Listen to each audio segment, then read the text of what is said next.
எதை பார்த்தும் ஏமாந்து விடாதீர்கள், சாதனைகளின் பக்கம் நில்லுங்கள் என்று கூறி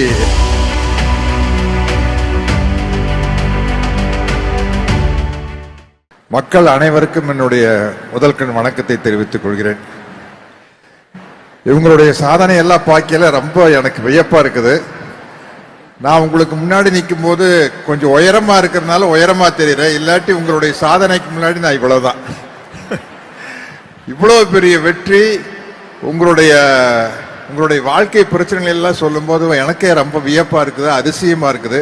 எந்த அளவுக்கு மனதைரியத்தோட நீங்க உறுதியோட வாழ்க்கையில உழைச்சிருந்தீங்கன்னா இந்த அளவுக்கு வந்திருக்க முடியும் அப்படின்னு நினைக்கிறேன். ஏன்னா எனக்கு இது புரிஞ்சுக்க முடியல. நான் கொஞ்சம் வசதியான குடும்பத்தினுடைய பின்புலத்திலிருந்து வந்ததுனால உங்க கஷ்டங்களை எல்லாம் நேரில் பார்த்து தெரிஞ்சுக்க முடியாது. நீங்க சொல்லும் போது எனக்கு வியப்பா இருக்குது. எப்படி இந்த அளவுக்கு தைரியமா இந்த மாதிரி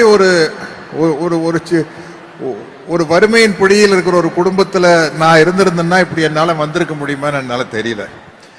அது இந்த கண்கொள்ளா காட்சியை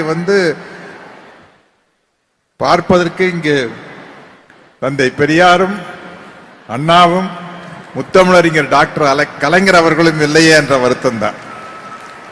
ஏன்னா அவங்க கண்ட கனவுதான் இது.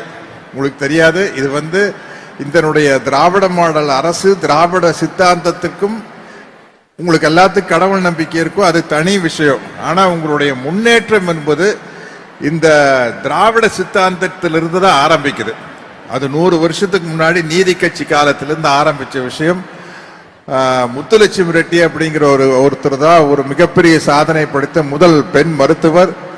அதுக்கப்புறம் மூவலூர் ராமாமிர்தம் அம்மா அவர்கள் ஒரு மிகப்பெரிய புரட்சியை செய்து பெண்களுக்காக பாடுபட்டார். இப்படி தொடர்ந்து வந்திருக்குன்னா இன்னைக்கு நீங்கள்லாம் இந்த அளவு இருக்கிறது காரணம் அதனுடைய வேர் எதுன்னு பார்த்தீங்கன்னா இந்த 100 வருட திராவிட சித்தாந்தத்தினுடைய வீச்சு தான் நீங்கள்லாம். இது நீங்க உங்களுக்கு தெரிஞ்சவங்க கிட்ட கேட்டு தெரிஞ்சுக்கங்க. என்ன நம்ம அந்த வேர்களை நாம புரிஞ்சுக்கிட்டாதான் நாம எந்த அளவுக்கு இந்த திராவிட மாடல் அரசுக்கு துணையாக நிற்க வேண்டும் என்பது உங்களுக்கு தெரியும். எதை பார்த்தும் ஏமாந்து விடாதீர்கள், சாதனைகளின் பக்கம் நில்லுங்கள் என்று கூறி என்னுடைய உரையை முடிக்கிறேன். நன்றி, வணக்கம். செய்திகளை உடனுக்குடன் தெரிந்து கொள்ள கீழ்கண்ட கேபிள் மற்றும் டிடிஹெச் நெட்வொர்க்குகளில் எம்நாடு செய்தி தொலைக்காட்சியை காணுங்கள். பாதகம் செய்பவரை கண்டால் நாம் பயம் கொள்ளலாகாது பாப்பா. மோதி மிதித்து விடு பாப்பா, அவர் முகத்தில் உமிழ்ந்து விடு பாப்பா. அண்மை செய்திகளை உடனுக்குடன் தெரிந்து கொள்ள இணைந்திருங்கள் எம்நாடு தொலைக்காட்சியுடன்.